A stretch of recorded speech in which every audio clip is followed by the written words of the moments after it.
En esta lección vamos a aprender acerca de la recursión.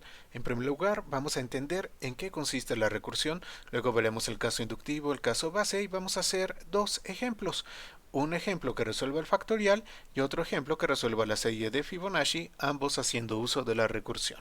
¿Qué tal amigos de YouTube? Bienvenidos a esta lección en la cual vamos a aprender acerca de la recursión.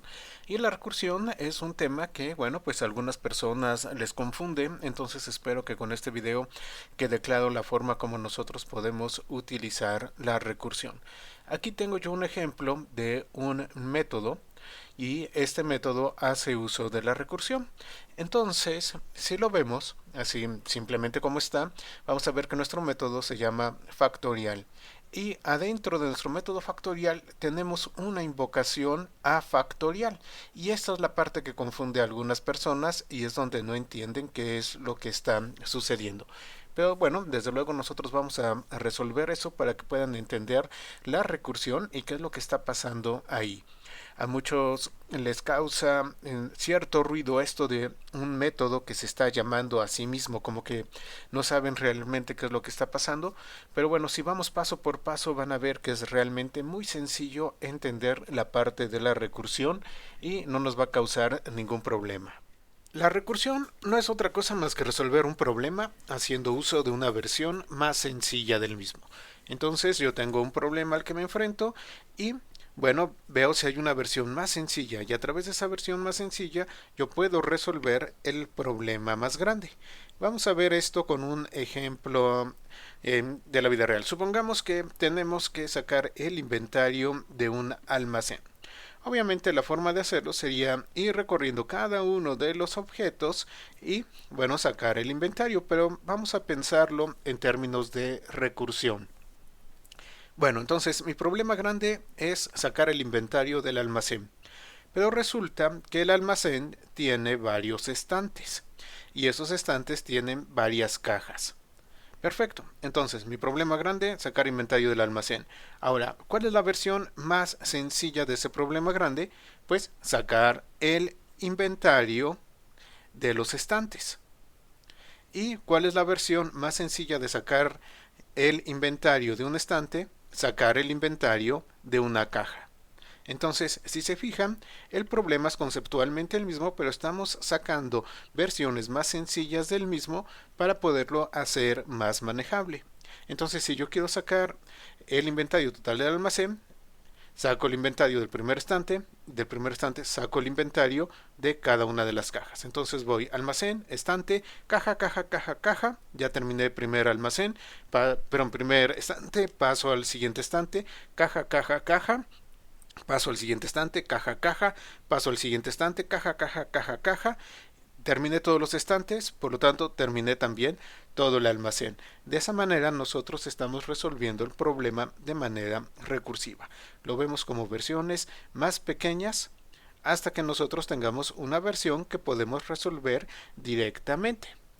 Entonces, cuando nosotros hacemos uso de la recursión, vamos a tener dos partes, lo que conocemos como parte inductiva y lo que conocemos como caso base. La parte inductiva es precisamente donde se lleva a cabo la recursión. Entonces, cuando yo paso de almacén a estante, estoy en la parte inductiva. Cuando paso de estante a caja, estoy en la parte inductiva. Es decir, estoy invocando, estoy llamando la versión más sencilla del problema para poderlo resolver. El caso base es cuando nosotros podemos resolver directamente el problema. No hace falta invocar o llamar una versión más sencilla. Por ejemplo, cuando yo ya estoy adentro de la caja, pues cuento directamente los objetos que hay adentro de esa caja. No hay una versión más sencilla del problema. Entonces, ese vendría a ser mi caso base, cuando yo lo puedo resolver ya directamente. Y esto es un punto importante. Tienen que recordar, tenemos dos partes, parte inductiva y caso base. Ahora, dependiendo del problema, nosotros podemos tener un simple caso inductivo y un caso base, o podemos tener muchos casos inductivos y un caso base, o un caso inductivo y muchos casos bases, o muchos casos inductivos y muchos casos bases. Es decir, podemos tener diferentes combinaciones de esto. pero siempre va a haber inducción y siempre va a haber caso base. ¿Por qué es importante el caso base? El caso base es importante porque nosotros tenemos que tener un límite a la cantidad de recursiones. Si no, vamos a tener una recursión infinita y eso va a hacer que a la larga el programa truene. Entonces, nosotros tenemos que tener un caso base donde decimos, ya no es necesario seguir buscando versiones más pequeñas del problema. Ya con esto lo resuelvo directamente y lo hago. Entonces, cuando hagamos uso de la recursión, tenemos que identificar esto. Nuestro caso inductivo, la parte inductiva, y también nuestro caso base. Muy importante reconocer el caso base porque es lo que nos va a impedir que tengamos una recursión infinita, lo cual sería un problema. Bueno, examinemos entonces el problema del factorial. Como ustedes saben, el factorial de un número es ese número multiplicado por todos los números que lo anteceden hasta que llegamos a 1. Entonces, si nosotros tenemos factorial de 4, o 4 factorial, como quieran decirle, va a ser igual a 4 por 3 por 2 por 1. Es decir, tenemos este 4 multiplicado por todos los números que lo anteceden hasta llegar a 1. Observemos el problema y vamos a tratar de encontrar su caso base, desde luego, y también el caso inductivo. Bueno, si yo observo 4 factorial, 4 por 3 por 2 por 1, entonces, ¿a qué vendría a ser igual esto? 4 factorial vendría a ser igual a 4 por 3 factorial, o factorial de 3. ¿Por qué? Porque factorial de 3 es 3 por 2 por 1. Entonces 4 factorial es 4 y todo esto a que es igual, pues va a ser igual a factorial de 3. Entonces, cuando yo quiero resolver 4 factorial, lo puedo hacer resolviendo también una versión más sencilla del mismo problema. ¿Cuál es la versión más sencilla del mismo problema? Pues es 3 factorial. Entonces 4 por 3 factorial y en esto estoy aprovechando una versión más sencilla del mismo problema para poder resolver mi problema más grande. Ahora, 3 factorial. 3 factorial, ¿a qué vendría a ser igual? Bueno, pues 3 factorial es igual a 3 multiplicado por factorial de 2. Aquí tenemos 3 y este que es 2 por 1 es factorial de 2. ¿Por qué? Porque factorial de 2 es 2 por 1. Aquí está. Ahorita no se preocupen por reducir de que 2 por 1 es igual a 2, entonces ¿para qué todo lo demás? No, estamos entendiendo el concepto de la recursión. No traten de hacer optimizaciones ni cortar cosas ni nada por el estilo. Vamos con el ejemplo completo de la recursión. Ok, entonces estamos con factorial. Tenemos 3 por factorial de 2. Y factorial de 2, ¿a qué va a ser igual? Bueno, pues va a ser igual a 2 por el factorial de 1. Si se fijan, para resolver este, lo resolvimos en términos de una versión más sencilla de sí mismo, y para resolver el 2 factorial, lo hicimos resolviéndolo también con una versión más sencilla del mismo problema de factorial. Sin embargo, cuando nosotros llegamos a 1 factorial, bueno, pues 1 factorial nos va a dar una respuesta directa. Aquí lo tenemos. Entonces, 1 factorial va a ser igual a 1. Ya no tengo yo que utilizar una versión más sencilla de factorial para poderlo resolver. Tengo una respuesta directa. Entonces, este es mi caso base. Y al tener el resultado de mi caso base, bueno, pues ya puedo yo tener el resultado de 2 factorial. Al tener yo el resultado de 2 factorial, pues ya puedo tener el resultado de 3 factorial, y al tener yo el resultado de 3 factorial, puedo obtener el resultado de 4 factorial. Y de esta manera es como nosotros estamos viendo este problema de factorial de manera recursiva. Y hemos encontrado las recursiones o los casos inductivos, y también hemos encontrado el caso base, en el cual ya podemos resolver directamente aquello que tenemos. Entonces vean, resolvimos el problema haciendo uso de una versión más sencilla de sí mismo en cada uno de los pasos. Ahora vamos a pasar esto a código. Muy bien, aquí tenemos entonces el código de nuestro método factorial que recibe un entero. Entonces este entero que está recibiendo es el número del cual nosotros queremos obtener el factorial. Internamente tenemos una variable que nos está apoyando que es r, y como ya hemos encontrado nuestro caso inductivo y nuestro caso base, bueno, pues entonces lo podemos codificar. ¿Cuál es el caso inductivo? Siempre que n era mayor que 1, entonces nosotros teníamos que resolver el problema en términos de una versión más sencilla de sí mismo. Y tenemos r es igual a n por factorial de n-1. Si recuerdan, cuando teníamos 4, era 4 por factorial de 3. Entonces por eso estamos colocando n-1. Cuando era 3 por factorial de 2. Y por eso tenemos nuestro n-1 colocado ahí. Pero también tenemos nuestro caso base. En el caso base, ¿qué tenemos? Que tenemos que si n es igual a 1, entonces r es igual a 1. Aquí ya podemos dar un resultado directamente y ya no necesitamos volver a hacer uso de factorial. Estamos dando nuestro resultado directamente. El caso base lo resuelve directamente y bueno, pues ya regresamos el valor de r, ya sea calculado por el caso inductivo o por el caso base. Ahora, yo sé bien que esta parte de acá les genera problemas a algunas personas. Y hay un concepto muy sencillo que les va a resolver ese problema. Realmente, nosotros aquí no estamos invocando al mismo método. Estamos invocando otra ejecución del código que tenemos en el método. Cada vez que nosotros estamos invocando un método, vamos a tener una invocación diferente del mismo código.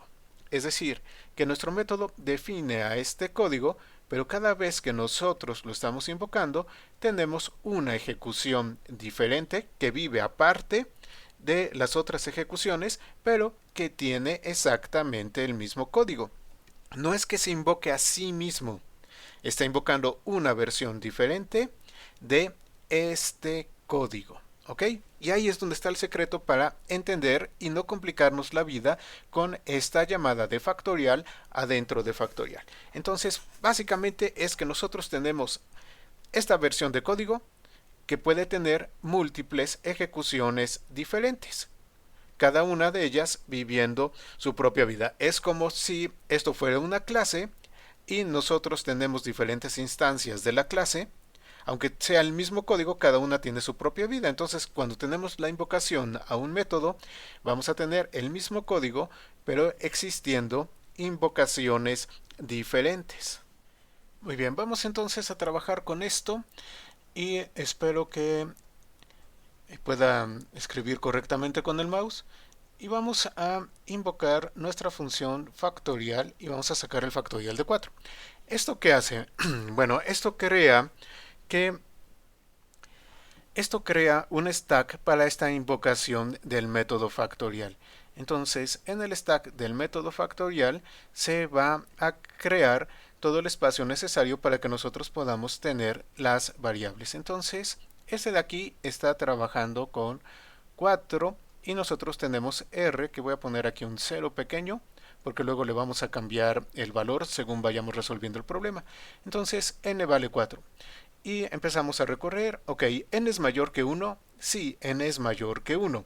Entonces, r va a ser igual a n por factorial de n-1. Entonces, para poder encontrar esta r, yo tengo que resolver el subproblema factorial n-1.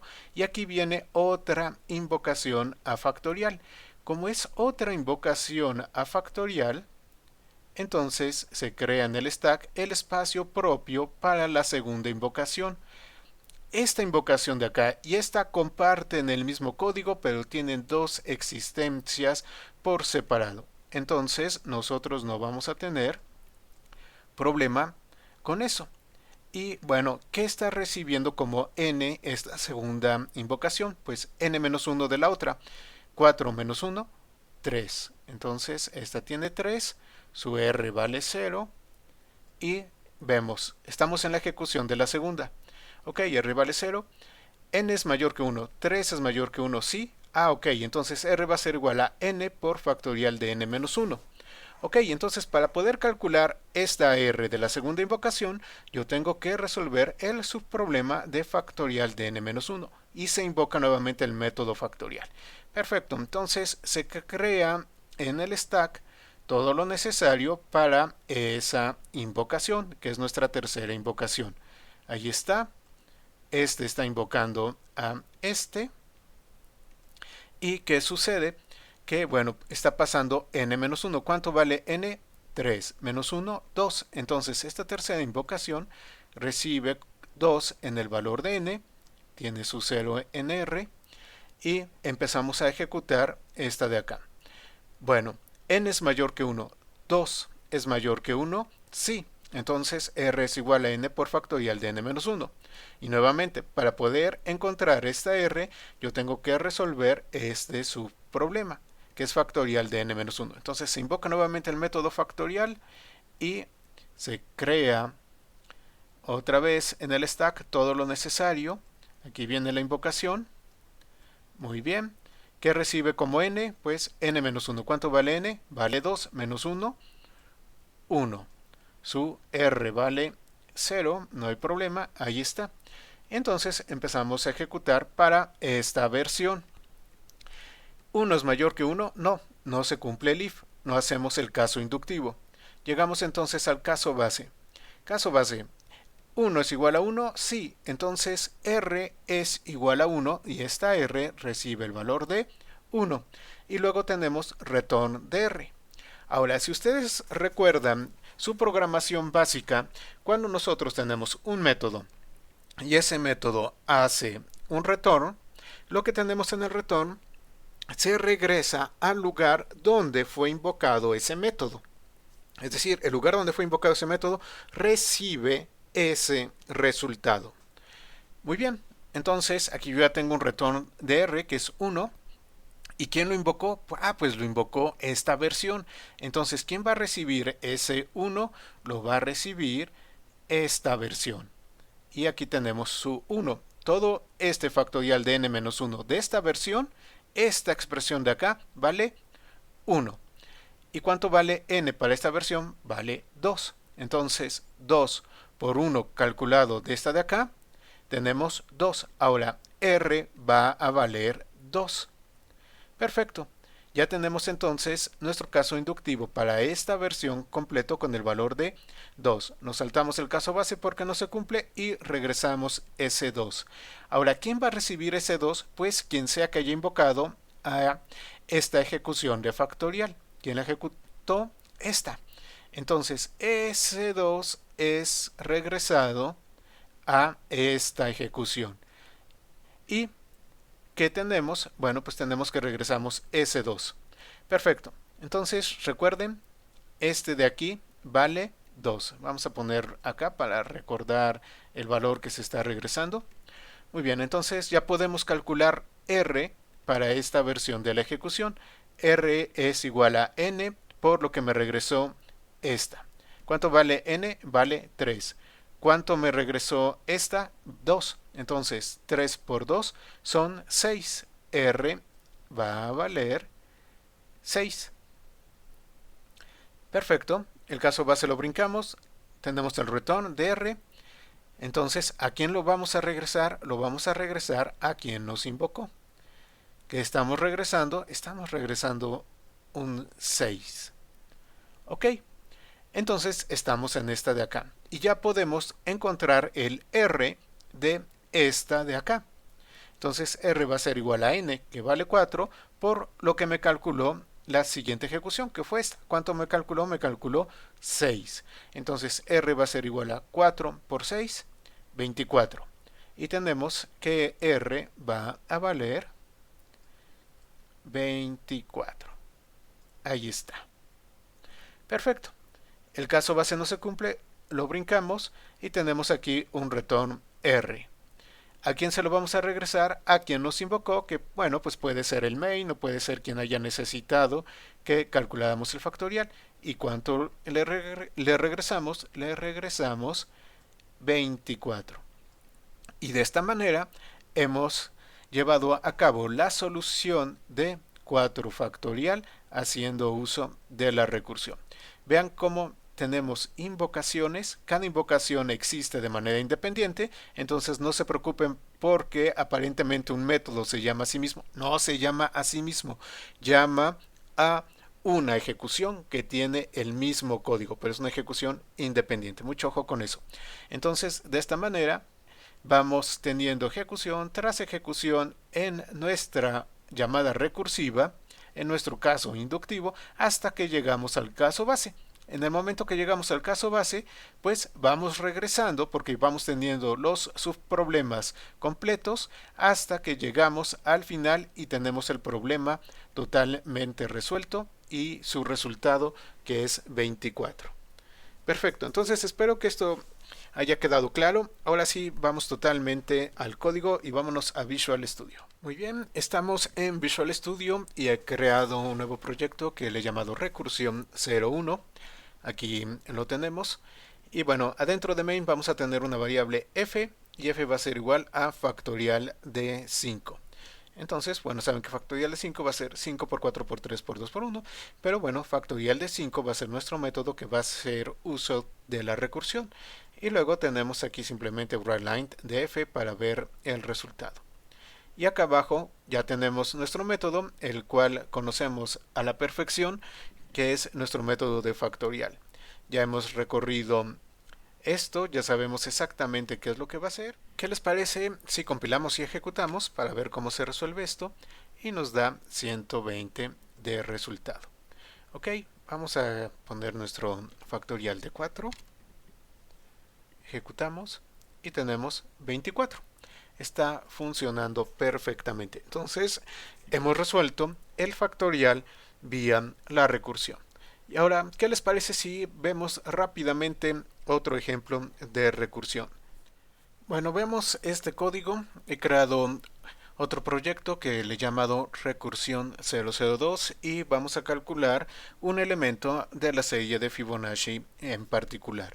Bueno, ustedes saben que la serie de Fibonacci es una de las series más famosas y aquí la tenemos 1, 1, luego 2, 3, 5, 8, 13. Y cada uno de los elementos surge a partir de la suma de los dos elementos anteriores. Entonces, este elemento que es el 13, bueno, surge de sumar 8 y 5. Aquí lo tenemos. Ahora, este 8, ¿de qué surge? Bueno, pues surge de sumar a 5 con 3. Este 3, ¿de qué surge? Bueno, de sumar a 2 con 1. El 2 de sumar 1 con 1. Y estos unos que tenemos acá vendrían a ser las semillas de la serie. Ok, entonces cada uno de estos elementos de la serie de Fibonacci tiene un índice. Este 1 está en el índice 0, este en el índice 1, el 2 en el 2, el 3 en el índice 3, el 5 en el índice 4, el 8 en el índice 5 y el 13 en el índice 6. Entonces lo que vamos a hacer es que dado el índice que a nosotros nos interesa de la serie de Fibonacci, bueno, encontrar el valor correspondiente. Perfecto. Vamos entonces a checar nuestro método que le hemos llamado FIF, donde tenemos n como parámetro de entrada, que es el índice que a nosotros nos interesa. Tenemos que encontrar nuestro caso inductivo y nuestro caso base. Nuestro caso base va a ser muy sencillo. ¿Por qué? Porque si se fijan, las semillas, estos que tenemos acá, nos dan el valor directo. Es decir, este 2 todavía surge de la suma de los dos anteriores. Este 3 surge de la suma de los dos anteriores, pero este 1 no surge de la suma de los dos anteriores y este 1 tampoco surge de la suma de los dos anteriores. Entonces, acá tenemos nuestras semillas y nuestras semillas van a ser el caso base. Ponemos nuestro caso base entonces, que es si n es menor que igual a 1, r va a ser igual a 1. Ese es nuestro caso base. Y nuestro caso inductivo es donde nosotros tenemos que llevar a cabo la parte de la recursión. Entonces, digamos, si yo estoy acá, para poder calcular este 3, yo tengo que sumar el resultado del Fibonacci de esta posición más el Fibonacci de esta posición. Es decir, el Fibonacci de esta posición es igual a la suma del Fibonacci de la anterior y el Fibonacci de la anterior. Por eso tenemos que si n es mayor que 1, r va a ser igual a Fibonacci de n-1 más Fibonacci de n-2. En el caso del 3, sería el Fibonacci de este n-1 más el Fibonacci de este n-2.